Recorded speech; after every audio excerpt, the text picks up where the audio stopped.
फिर मजदूर जो आ रहे हैं प्रदेश में उनमें कोरोना संक्रमण फैलने की बात हो, दोनों ही बातें सामने आई। मैं नारद राय जी से कमेंट लेना चाहूंगा, समाजवादी पार्टी का पक्ष रखने के लिए मौजूद है।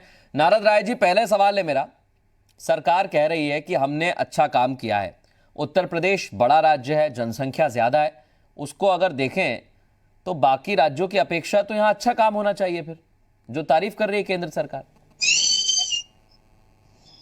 बिल्कुल मिथुन जी, मैं आपकी बात से सहमत हूँ कि हमारा प्रदेश बड़ा है, हमारी जनसंख्या बड़ी है, तो हमको सुविधाएं भी बड़ी मिलनी चाहिए थी। लेकिन दुख के साथ कहना चाहता हूँ कि अभी जो प्रदीप जी ने आपको बताया कि भारतीय जनता पार्टी पूरी तरह से कोरोना काल में लोगों के मदद के लिए खड़ी है। हम तो सरकार को खड़ा हुआ देखना चाहते थे। सरकार के तरफ से इतना बदइंतजामी रहा कि लोग L1 में जाने के लिए तैयार नहीं। L1 में जो लोग थे वो चार दीवारी फांद करके और घर भागना चाहते थे। तब आपके उत्तर प्रदेश की सरकार को यह फरमान जारी करना पड़ा कि अब लोगों को होम क्वारंटीन किया जा सकता है। कोई रिकॉर्ड नहीं है उत्तर प्रदेश सरकार के पास कि कितने लोग पॉजिटिव हैं, कितने लोगों का इलाज हो रहा है, कितने लोग इलाज होकर घर चल गए, कितने लोगों की मौत हो गई। नहीं सर, ये आंकड़ा नारद राय साहब, ये आंकड़ा तो है, अगर आप वेबसाइट पे जाएंगे तो मिलता है ये आंकड़ा। सरकार प्रेस कॉन्फ्रेंस भी करती है। आंकड़ा से मैं संतुष्ट नहीं हूँ। अच्छा, आंकड़ों से संतुष्ट नहीं है, ठीक है। बिल्कुल नहीं है, क्योंकि न यहाँ टेस्टिंग हो रही है, न यहाँ इलाज हो रहा है। मैं वीरेंद्र सिंह जी की बात का समर्थन करता हूँ कि पंचायतों में जो किट सप्लाई किए गए उसमें बड़े पैमाने पर धांधली हुई। और ये नारद वीरेंद्र सिंह सिर्फ नहीं कह रहे हैं, यह तो भारतीय जनता पार्टी के सुल्तानपुर के भलुआ के विधायक देवमणि त्रिपाठी ने सवाल उठाया था।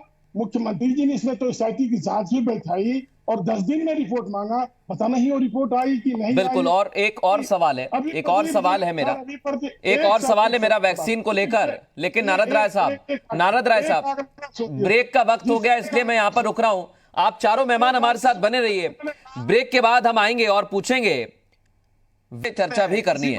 नारद राय साहब, आपको लगता है कि उत्तर प्रदेश में उपचुनाव है, सरकार को 10 जिलों में खतरा है, वो चुनौती तो है ही, चुनाव कैसे कराना है ये भी सामने है, ऊपर से त्योहारी सीजन है, तो क्या ये वैक्सीन का दावा जो किया जा रहा है ये सिर्फ सियासी है, आपको भी लगता है? बिल्कुल यह सियासी है मिदुल जी, और परहेज करना चाहिए इन बातों से। यह प्रदेश और देश वैक्सीन को ढूंढ रहा है। सबसे जरूरी चीज है, रमा जी बैठी हुई है, बताएं कि कितने स्वास्थ्य कर्मी मर गए। न पीपी किट है, न ऑक्सीमीटर है, न थर्मामीटर है, कैसे इलाज होगा? हम तो यह पहले इंतजाम कराना चाहते हैं सरकार से कि जो लोग अस्पताल नहीं पहुंचे हैं उनको अस्पताल पहुंचाने का इंतजाम करें और उनको स्वस्थ करके घर भेजने का करें, जांच कराने का करें। वैक्सीन तो अभी पता न कब आए कब बटे, और आप भी जानते हैं कि वैक्सीन कोई जादू की छड़ी नहीं है कि आएगी लग जाएगी और कोरोना से निजात मिल जाएगा, थोड़ा सा राहत मिलेगी। आप बहुत बड़ी बीमारियों को आपने देखा है, चेचक को देखा है, बड़ी महामारियों को देखा है, वैक्सीन आते ही ऐसा नहीं है। बिल्कुल, बहुत सारे पेंडेमिक इस देश में आए हैं और पूरे विश्व में आए हैं, यूं कह लीजिए। और एक बात है कि दशकों से इन पर काम चल रहा है, लेकिन कोरोना को लेकर वैक्सीन की बात निकली है, तो हम वैक्सीन का किस तरीके से निर्माण हो रहा है, वो कैसे बांटी जाएगी, क्या क्या उपाय उसके हो सकते हैं, इस पर एक सवाल रमा श्रीवास्तव जी से मैं करना चाहता हूं। नारद राय साहब, मुझे लगता है कि वो बेहतर बताएंगी, हालांकि बहुत सारी चीजें हैं जो वैक्सीन को लेकर कही जा रही हैं। रमा श्रीवास्तव जी, मैं आ रहा हूं नारद जी, इसके बाद आपके पास से आऊंगा, छोटा कमेंट ले लूंगा जी। रमा जी, आप देखिए, वैक्सीन को लेकर दावे किए जा रहे हैं कि फ्री में बांटेंगे या बन रही है, अभी तो जल्दी बन जाएगी। पहले वैक्सीन तैयार तो हो जाए, उसके क्या नॉर्म्स हैं, ये तो स्वास्थ्य विभाग का काम है, आईसीएमआर का काम है तय करना। जी हाँ, ऐसा है। आवाज खत्म, कहिए, मैं सुन पा रहा हूँ, बंद हो गई, मैं सुन पा रहा हूँ आपको रमा जी। हाँ जी जी ठीक है। ऐसा है कि कोरोना एक अप्रत्याशित बीमारी थी जिसके लिए कहीं भी कोई एक्सपेक्टेड नहीं था पूरे विश्व में। तो 3-4 महीने तो समझने में लग गए लोगों को, बीमारी के क्या सिम्टम्स हैं, क्या साइंस हैं, क्या उपचार होना चाहिए, ये सब ट्रायल बेसिस पे चलता रहा। अब जाके थोड़ा समझ में आना शुरू हुआ कि ये सिम्टम्स हो सकते हैं और इनका ये इलाज संभव है। और ये अच्छी बात है कि मृत्यु दर में भी कमी आई और कोरोना ग्रसित लोगों की संख्या में भी कमी आई। आईसीएमआर के साथ तकरीबन 5-6 बड़ी फार्मास्यूटिकल कंपनीज लगी हुई हैं, कोरोना का वैक्सीन बनाने की कोशिश लगातार चल रही है। हम लोगों को ये अपडेट्स मिलते रहते हैं और 3 कंपनीज ने ये अपेक्षा की है कि फरवरी तक वैक्सीन बन के आ जाएगी। उसके बाद अप्रूवल चाहिए होता है, मार्केटिंग स्ट्रैटेजीज होती हैं, ये कई सारी चीज़ें होती हैं। तो ये डिसीजन तो सरकार लेगी और किसको फ्री में बांटना है कि पैसे से मिलेगा, क्या होगा, ये तो समय ही बताएगा। पहले वैक्सीन बनकर आ तो जाए, क्योंकि सिर्फ चाइना और रशिया ने ये दावा किया है कि उन्होंने वैक्सीन बना ली है। इंडिया में तो 26,000 लोगों पर अभी ट्रायल चल रहा है और ये कहा जा रहा है कि ये 3rd फेज में है और फरवरी तक वैक्सीन के बिल्कुल ये बेहतर है। लेकिन ये सियासी दावे क्यों कर दिए जाते हैं फिर? तो मैं वही पूछना चाह रहा हूं रामा जी, जो आपने बताया कि अगर इस हिसाब से हमें चलना है तो फिर सियासी दावे क्यों किए जाते हैं? प्रदीप चौधरी जी, एक तो त्योहारी सीजन है, ऊपर से 10 जिलों में केंद्र ने कहा है कि खतरा है, वहां पर आपको चौकसी बढ़ानी पड़ेगी, जो देखरेख है स्वास्थ्य विभाग को वो ज्यादा करनी पड़ेगी। ऊपर से वैक्सीन के दावे किए जा रहे हैं। क्या वाकई आपको उपचुनाव में फायदा लेना है? नहीं, ये केवल ये लोग कहने की बात कर रहे हैं। हमारी सरकार जो काम कर रही है वो आप सबके सम्मुख नहीं सर, आपके ही तरफ से दावा किया गया, किसी ने दावा नहीं किया। पूरी ये दावा आपकी तरफ से किया गया है। सरकार अब से कुछ दिनों पहले से ही कह रही है कि आज ये चुनाव में ही नहीं कहने वाली बात आ रही है। ये सरकार हमारी पहले से कह रही है। हमारे स्वास्थ्य मंत्रालय की तरफ से भी ये पहले भी बयान जारी हो चुके हैं कि वैक्सीन पर बहुत तेजी से काम चल रहा है, बहुत जल्दी वैक्सीन हम लोगों के बीच में होगी और उसका सभी को लाभ अच्छे प्रकार से मिलेगा। ये सरकार, मैं एक छोटी सा चुनाव की बात है। मैं प्रदीप जी, आपने कहा कि आपकी सरकार की तरफ से बहुत पहले से कहा जा रहा है। मैं पूछना चाहता हूं कि पहले, सबसे पहले कब कहा कि हम वैक्सीन फ्री में देंगे या इस राज्य को पहले देंगे? ये काम सरकार थोड़ी तय करेगी सर। नहीं, सरकार का काम है, हमारे देश की सरकार का काम है। जब हमारे बीच में वैक्सीन होगी वो कहीं से भी शुरू की जा सकती है। पूरे देश में जहां दिक्कत होगी वहीं प्राथमिकता पर देने का काम किया जाएगा। नहीं सर, मैं इस पर आपत्ति जता रहा हूं। सरकार ये तय नहीं करती है कि वैक्सीन कहां पर दी जाएगी और किसे दी जाएगी। ये काम आईसीएमआर तय करता है सर। आईसीएमआर तय करेगा। कहने का आशय है कि पूरे देश के लोगों के लिए वैक्सीन उपलब्ध होगी। ठीक है, मैं और पूरे देश के नारद राय जी, काम किया जाएगा। नारद राय जी, तो ये कोई विशेष नारद राय जी, मैं बिल्कुल, प्रदीप जी आपने कहा कि आपकी प्राथमिकता है कि वैक्सीन पहुंचे, तो नारद राय साहब इसमें दिक्कत क्या है? अब वो फ्री में पहुंचे, पैसे में पहुंचे, ये बात की बात है, लेकिन पहुंचे, ये तो प्राथमिकता है कम से कम सरकार की, अच्छी बात है। देश में कौन आदमी है जो नहीं चाहता कि वैक्सीन आवे? वैक्सीन जब आएगी तो इनको मुफ्त में देना है, पैसे से देना है या ब्लैक मार्केटिंग में इनको भेजना है, तो सरकार तय करेगी। तो बता दिया इन्होंने, सारे काम सरकार करती है। TCMRI का काम यही करेंगे, RBI का काम यही करेंगे, सारा काम तो इन्हीं को करना है।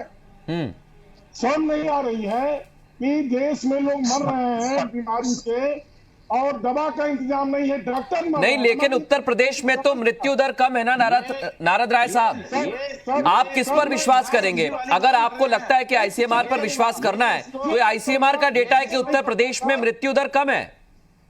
बिल्कुल गलत बात है। मृत्यु दर उत्तर प्रदेश में, क्या आपको आईसीएमआर पर विश्वास नहीं है?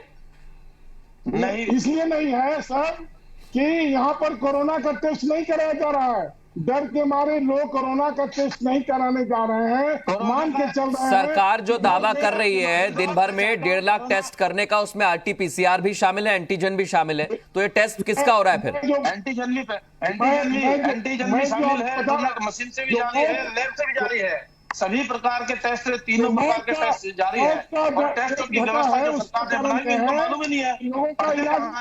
ये पहले पढ़ करके जानकारी हासिल करके तो कुछ बात रखे। रमा जी लखनऊ में बैठी हैं, इसलिए उनको बहुत सारी चीजें अच्छी लग रही होगी।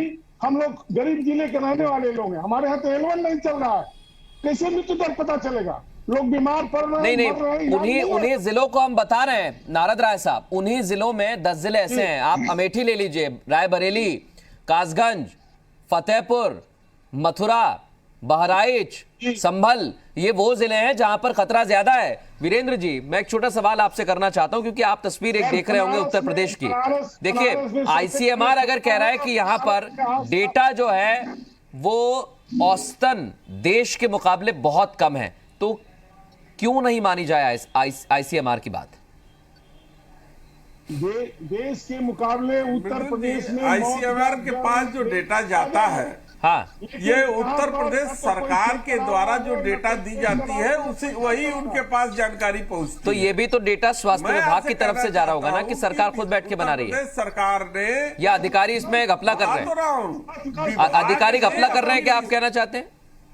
बता तो रहा हूँ कि एक सेकंड नारद राय साहब, एक जी सेकंड। हाँ, अधिकारियों ने विश्वसनीयता खो दिया है और विश्वसनीयता खो दिया है, और उन्होंने जांच पर भरोसा जो है, जो यहाँ की जनता है, यहाँ के लोग हैं सर, ये इस जांच पर भरोसा करना छोड़ दिया है, क्योंकि बहुत से ऐसे केसेज आए हैं जो निगेटिव रहे, उसको पॉजिटिव बता दिया गया, और उसके नाम पर बहुत ही तगड़ा घोटाला हुआ है, और प्राइवेट हॉस्पिटल में उसको भेजा जाता है, और प्राइवेट हॉस्पिटल और अधिकारी मिलकर के यहाँ जनता से वसूली करते हैं और पैसा लेते हैं, और इन सब तरकीब से यहाँ की जनता जो है वो घबरा गई है और अपना टेस्ट जल्दी कराना नहीं चाहती है, और जब टेस्ट कम होंगे तो पॉजिटिव या रिपोर्टें कम आएंगी, और जब रिपोर्ट कम आएगी तो क्या आईसीएमआर के एक सेकंड वीरेंद्र जी, आपने बहुत सारी बातें कही। आपने कहा कि कुछ लोगों को नेगेटिव जो है उन्हें पॉजिटिव बता दिया गया।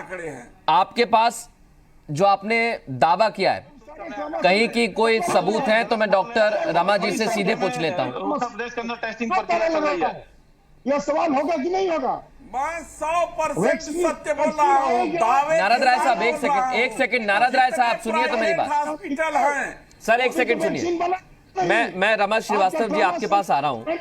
क्या वाकई ऐसी स्थिति भी है, टेस्ट में प्रॉब्लम आ रही है? क्या ये सिर्फ एंटीजन के साथ ही या फिर आरटीपीसीआर में भी दिक्कत है?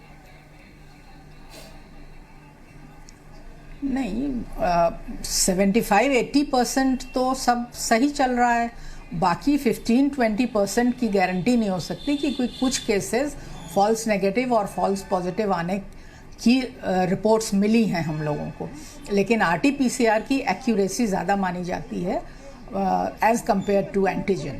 तो इसलिए आरटीपीसीआर पर तो विश्वास करना ही पड़ता है, और उसी के अनुसार पेशेंट को आइसोलेशन में रखा जाता है, या अगर हॉस्पिटल जाने की स्थिति है तो हॉस्पिटल में एडमिट किया जाता है। ये प्रथम सूचना जो कह सकते हैं वो तो आरटीपीसीआर ही से मिलती है। एक सेकंड रमा जी। और नारद राय साहब मेरी बात सुनिए, क्या कहना चाह रहे हैं आप? नारद राय साहब क्या कहना चाहते हैं आप? हम कहिए। ये कहना चाहते हैं मृदुल जी, एक ही बात कहना चाहते हैं, हाँ। कि जो लोग कोरोना से पॉजिटिव है उनका पहले इलाज का इंतजाम कीजिए, जो वैक्सीन आएगा सर है ना इलाज का इंतजाम, किसने कहा नहीं है? आप मुझे बताइए कहां पर इलाज नहीं है, मैं सीधे पूछूंगा प्रदीप चौधरी जी से। डॉक्टर रमा जी मौजूद है, हम पूछेंगे ना, कहा नहीं है, बताइए आप मुझे। आपके पीजीआई में लखनऊ में रमा जी बैठी हुई है, पीजीआई में यहाँ पर मंत्री लोगों ने दम तोड़ने का काम किया है, पीजीआई में दर्जनों हमारे विधायक जो पॉजिटिव हो गए और रोते हुए आने का काम किया है। पॉजिटिव में चेतन चौहान की बात हमारे एमएलसी सुनील साजन जी ने एमएलसी ने उठाने का काम किया, विधान परिषद में बिंदुवार उस बात को उठाने का काम किया। जब पीजीआई में इंतजाम दवाई का नहीं है तो भैया मैं बस क्या करूं, मैं कैसे मान के चलूं? प्रदीप जी आपके सरकार के कई मंत्री कोरोना पॉजिटिव हुए, और कई इस समय इस दौरान है भी नहीं, अब उस जगह पर उपचुनाव भी हो रहे हैं, लेकिन बात इतनी सी है सर कि हमारी इतनी बड़ी क्षति हो जाती है तो कहीं ना कहीं दिक्कत तो होगी सर। हमारी सरकार ने बहुत बेहतर तरीके से काम किया है, आगे आकर के काम किया है, कोरोना को कंट्रोल करने में जो महत्वपूर्ण कदम उठाने की आवश्यकता थी उन पर काम किया है। हमारी सरकार के मंत्रियों ने काम किया है, हमारी सरकार के माननीय मुख्यमंत्री जी के द्वारा काम किया गया, हमारी भारतीय जनता पार्टी के एक कार्यकर्ता ने काम किया है। और जो लोग काम करते हैं और अपना जान की बाजी लगाकर कोरोना को कंट्रोल करने में लगे हुए हैं, कोरोना से पॉजिटिव वो भी लोग भी हैं, बहुत ज्यादा प्रभावित भी हैं। तो मैं मानता हूं कहीं ना कहीं बीमारी से भी इफेक्ट रहता है और कोरोना प्रभाव ज्यादा उसी पर डालता है जिसको बीमारी कहीं अन्य प्रकार की कोई बीमारी बनी हुई है।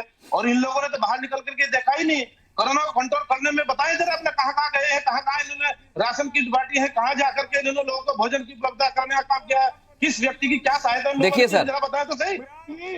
सर एक बात मैं कहना चाहूंगा, अगर आपकी तरफ से कहा जा रहा है कि सरकार ने अच्छी व्यवस्था की है और आईसीएमआर इसकी तारीफ कर रही है, तो यह भी आपको मानना पड़ेगा कि 10 जिलों में जो ढिलाई बरती गई है वो अब टाइट करनी होगी ताकि इन जिलों पर जो खतरा मंडरा रहा है वो टल जाए। बहुत शुक्रिया आप चारों का हमसे बात करने के लिए, क्योंकि आने वाले वक्त में त्योहारी सीजन